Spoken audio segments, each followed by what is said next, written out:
Assalamualaikum warahmatullahi wabarakatuh. Perkenalkan, nama saya Repi Dunia Fitri, NPM 2254071018. Di sini saya akan menyampaikan materi tentang sistem kelistrikan pada motor dengan mata kuliah motor bakar dan traktor pertanian yang diampu oleh Dr. Ir Marelli Talombanua, STP MSc.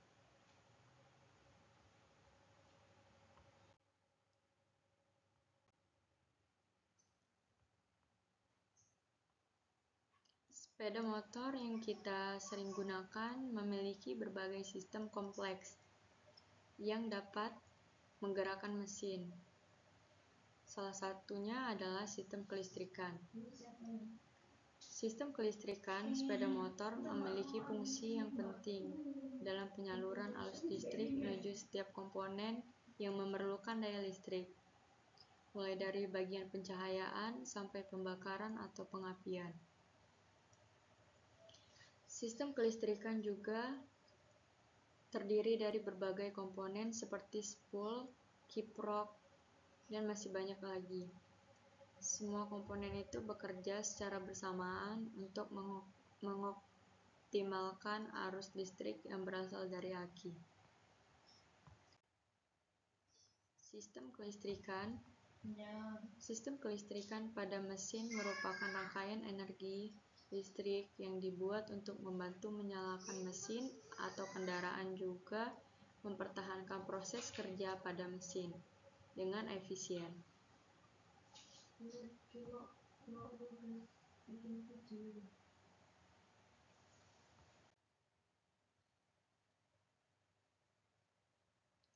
Kelistrikan adalah salah satu komponen yang penting dari suatu sistem untuk dapat menghasilkan arus listrik yang bisa digunakan sebagai sumber listrik.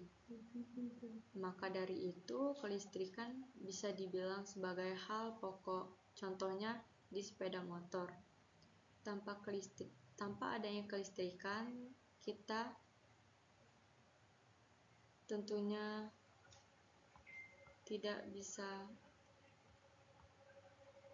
motor kita tidak bisa jalan.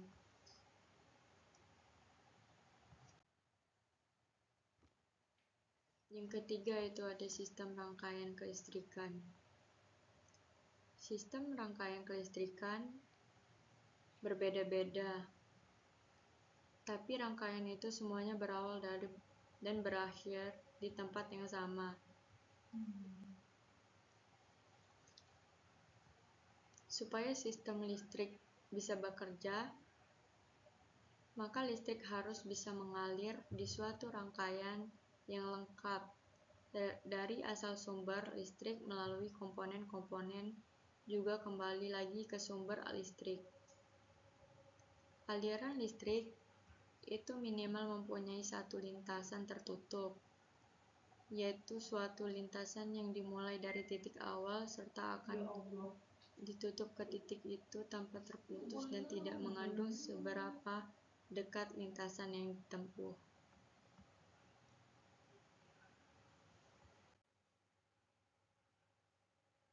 Arus listrik adalah salah satu faktor yang penting di sebuah sepeda motor yang dapat membuat sistem penerangan seperti sistem peringatan bekerja.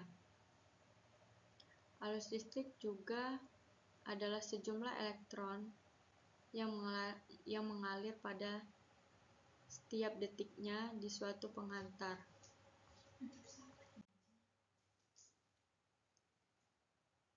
Tahanan arus dan tegangan pada rangkaian. Arus listrik merupakan salah satu faktor penting di sebuah sepeda motor yang bisa membuat sistem penerangan seperti sistem peringatan bekerja. Jumlah banyaknya elektron yang mengalir dapat ditentukan oleh dorongan yang diberikan elektron serta kondisi jalan yang dilewati elektron tersebut.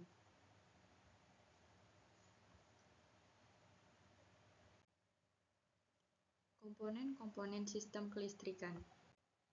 Di sini ada baterai. Baterai merupakan tempat penyimpanan tenaga listrik yang mengubah tenaga listrik menjadi tenaga kimia, dan begitu juga sebaliknya. Kenapa baterai biasanya terdapat pada mesin yang memiliki sistem kelistrikan? Dikarenakan di mana baterai sebagai sumber tegangan yang membuat mesin tidak bisa dihidupkan tanpa baterai. Yang kedua itu ada alternator, yang dimana alternator atau generator fungsinya sebagai penyedia tegangan yang biasanya digunakan untuk mengisi baterai, juga dapat mensuplai kebutuhan sistem-sistem pada kelistrikan. Yang ketiga itu ada jaringan kabel, yaitu masing-masingnya terisolasi dan dapat saling menghubungkan ke komponen-komponen sirkuit.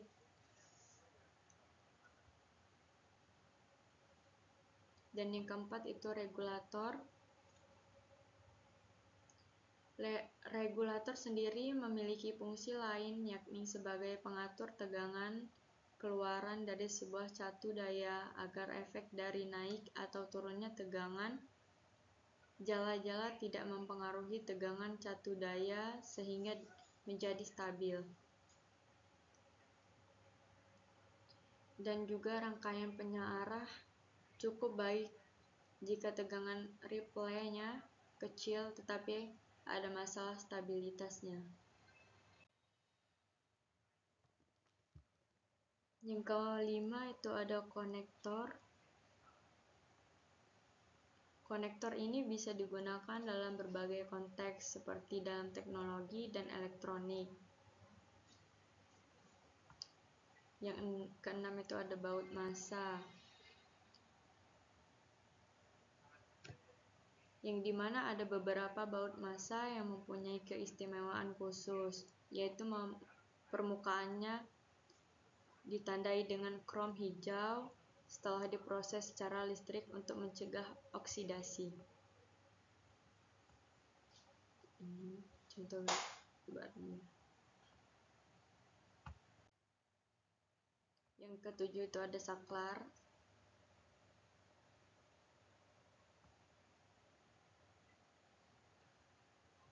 Saklar itu adalah alat penyambung atau pemutus aliran listrik.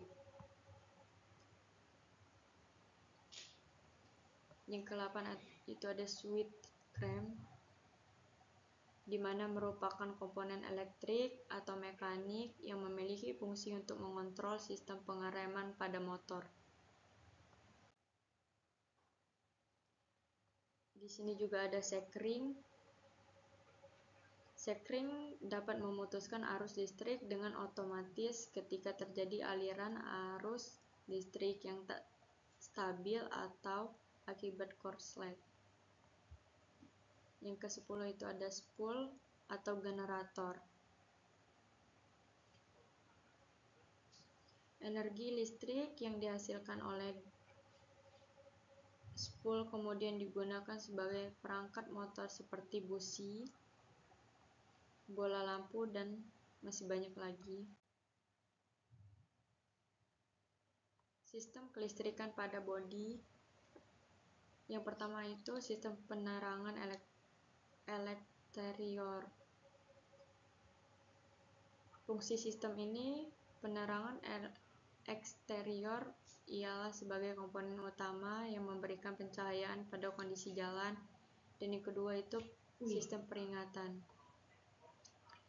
yaitu seperti klakson yang memberi peringatan berupa suara dan untuk di jalan. Yang ketiga itu ada aksesoris kelistrikan bodi.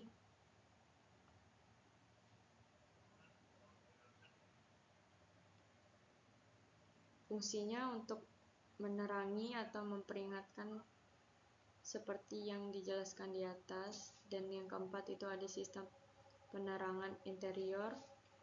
Sistem ini biasanya kita jumpai di mobil, bagian ini berfungsi untuk menerangi kabin mobil. Sistem kelistrikan pada motor, proses kerjanya adalah kelistrikan pada motor bekerja melibatkan beberapa komponen utama yang menjalankan fungsi masing-masing, yang diawali dengan pembangkitan listrik di generator atau alternator pada motor. Lalu, arus AC yang dihasilkan alternator diubah menjadi arus DC yang disimpan di dalam baterai. Maka tegangan yang dihasilkan generator atau alternator harus diatur agar sesuai dengan kebutuhan motor. Listrik yang telah dihasilkan digunakan untuk pengendali pengapaian yang menggunakan pencahayaan dan pengisian baterainya. Sistem pada kelistrikan pada motor ini adalah contoh sistemnya. Dari baterai ada ke sini. Ya. Jadi kesimpulannya, sistem kelistrikan di motor yaitu jaringan listrik yang menghubungkan serta mengendalikan berbagai komponen elektrik di dalam motor. Sistem kelistrikan ini bekerja dengan kompleks dan berkoordinasi untuk memastikan motor berfungsi secara baik dan aman. Perawatan juga pemahaman yang baik tentang sistem ini penting agar motor tetap dalam kondisi yang baik dan bisa diadakan dan digunakan dengan nyaman. Dan yang di sini adalah materi yang kedua, saya akan menjelaskan tentang sistem kelistrikan pada mobil.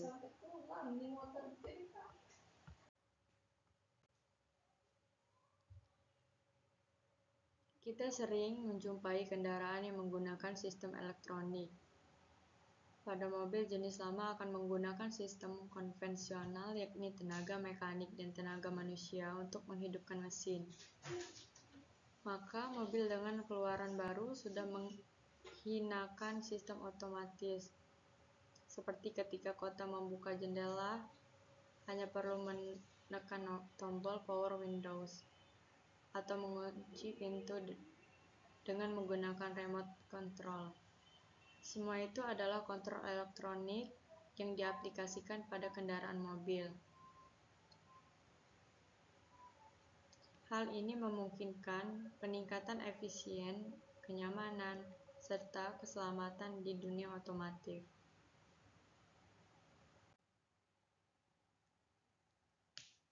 Perbedaan sistem kelistrikan motor dan mobil. Meskipun sistem kelistrikan antara motor dan mobil memiliki banyak persamaan, tetapi ada beberapa perbedaan pada sistem kelistrikan antara dua kendaraan ini, yaitu adalah yang pertama, daya dan kapasitasnya. Daya pada mobil lebih besar dibanding pada motor. Begitu juga dengan akinya. Hal ini disebabkan karena tenaga yang mobil keluarkan lebih besar dibandingkan motor. Yang kedua, sistem pengapiannya. Sistem pengapian pada motor lebih sederhana dibanding mobil, yang biasanya menggunakan sistem pengapian berbasis komputer. Dan yang ketiga, itu ada jumlah perangkat listrik. Mobil memiliki perangkat listrik yang lebih dibandingkan dengan motor.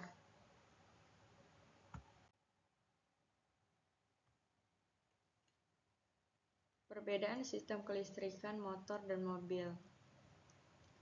Perbedaannya, yang pertama itu ada baterai. Mobil dan motor sama-sama menggunakan baterai berupa aki dan dapat menyimpan tegangannya. Yang membedakannya antara kedua mesin itu adalah mobil biasanya memiliki lebih dari satu aki, sementara motor hanya memiliki satu aki. Yang kedua, sistem pengisiannya. Motor hanya memiliki alternator untuk mengisi aki, Sementara mobil memakai alternator yang ukurannya lebih besar dan biasanya memakai generator tambahan. Untuk tegangannya, biasanya motor menggunakan tegangan 12 volt sementara mobil mencapai 400 volt.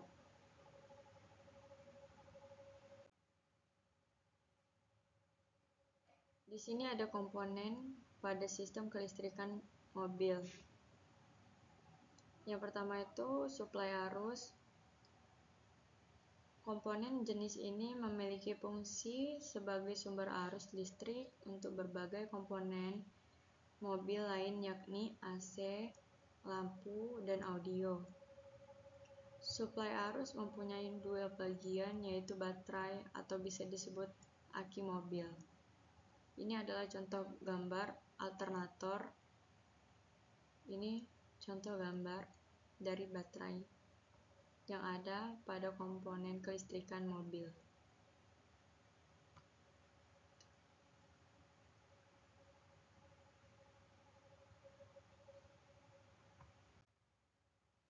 Yang kedua itu ada komponen input.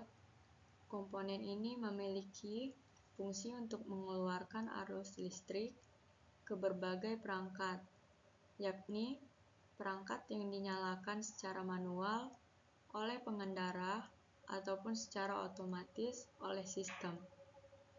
Selain itu juga komponen ini memiliki fungsi untuk menyambung dan memutuskan arus listrik ke perangkat.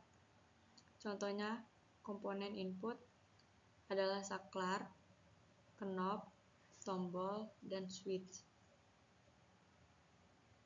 Dan yang ketiga itu ada komponen output, di mana komponen output merupakan perangkat yang dapat menyala saat sistem kelistrikan pada mobil dalam kondisi aktif. Ada beberapa contoh perangkat tersebut seperti LED, audio, AC, klakson, lampu, motor, serta masih banyak lagi. Dan yang keempat itu ada wiring harness. Komponen jenis ini memiliki fungsi untuk mengalirkan arus listrik dari sumber listrik menuju ke perangkat atau bagian-bagian yang membutuhkan. Rangkaian kabel ini juga saling berkaitan satu dengan yang lain. Jadi, jika salah satu kabel rusak, akan membuat komponen wiring harness harus diganti. Yang keempat, itu ada sistem kontrol. Sistem kontrol merupakan komponen kelistrikan mobil yang mengendalikan rangkaian prosesor komputer untuk menghidupkan serta mematikan kelistrikan pada mobil.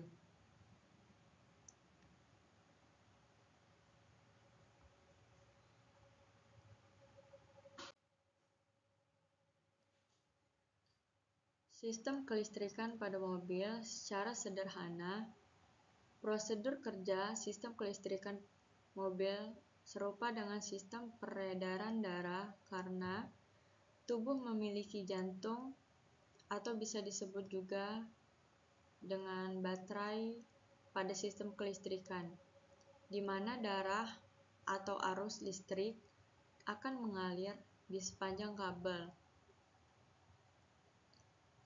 Baterai akan menyimpan listrik yang dihasilkan oleh alternator mobil, maka akan menyebarkannya ke bagian-bagian mobil yang membutuhkan. Lalu, arus listrik itu akan mengalir keluar dari baterai dalam satu arah yang melewati terminal positif lalu ke negatif baterai melalui terminal negatifnya.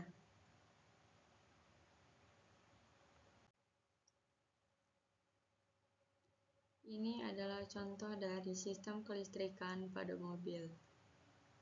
Bisa dilihat ini contoh sistem kelistrikan yang ada pada mobil.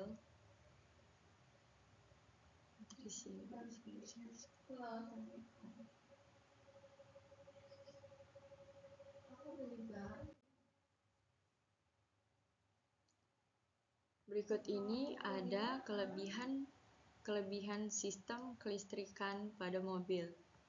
Yang pertama itu ada efisiensi.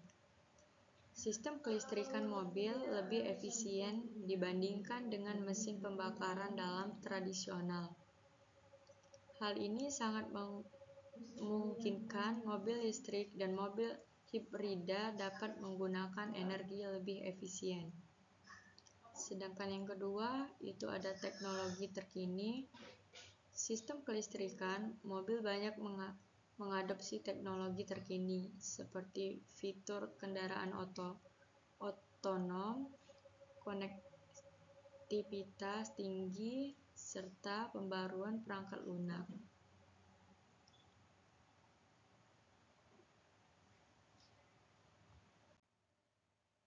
Dan yang ketiga itu ada regenerasi energi.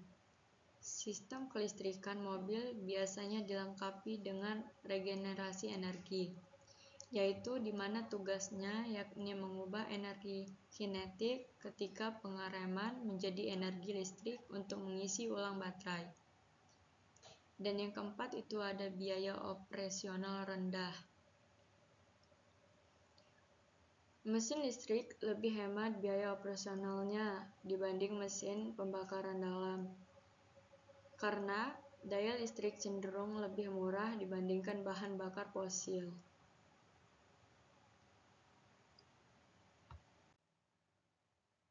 Dan yang di sini ada kekurangan sistem kelistrikan pada mobil. Yang pertama itu ada ketergantungan pada baterai. Sekarang banyak yang memiliki ketergantungan pada baterai, dan jika baterai rusak, kemungkinan akan menyebabkan kedaratannya tak menyala. Dan yang kedua itu ada biaya perbaikan tinggi. Kalau terjadi kerusakan pada sistem kelistrikannya, sering memerlukan keahlian teknisi untuk memperbaiki, karena akan memakan banyak anggaran. Yang ketiga itu ada kerumitan. Jadi, kekurangan sistem kelistrikan mobil itu kerumitannya, maka semakin canggih sistem kelistrikan pada mobil, maka semakin sulit juga dalam melakukan perawatan, diagnosis, dan perbaikannya.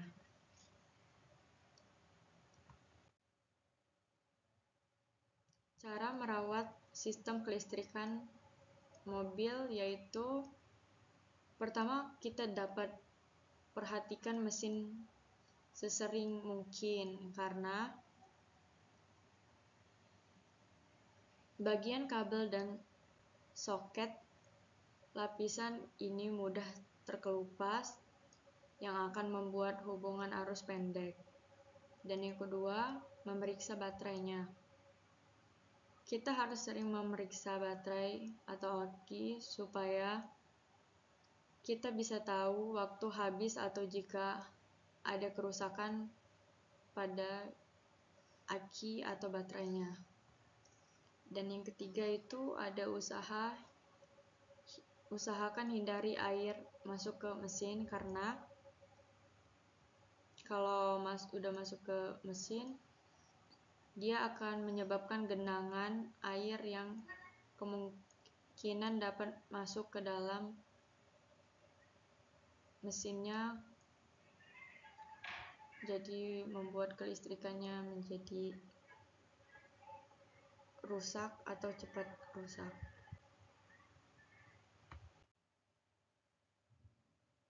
Di sini itu ada rumus perhitungan pada kelistrikan mobil, yaitu daya listrik P sama dengan V kuadrat 2 per R, yang dimana V sama dengan tegangan atau volt, sedangkan R adalah hambatan atau AHM. Sedangkan tegangannya itu ada rumusnya V sama dengan I kali R, yaitu I arus, ampere, atau R hambatan. Dan di sini ada frekuensi F sama dengan 1 per T, yaitu T adalah periode. Di sini ada rumus perhitungannya. Bisa dilihat. Diketahui sebuah mesin listrik dengan tegangan 9 volt memiliki hambatan sebesar 3 ohm. Berapakah daya listrik mesin listrik tersebut? Jawabannya F sama dengan V pangkat 2 per R sama dengan 9 pangkat 2 per 3 sama dengan 81 per 3. Jadi hasilnya itu ada 27 watt. Sekian penyampaian materi dari saya. Kurang lebihnya saya mohon maaf. Wassalamualaikum warahmatullahi wabarakatuh.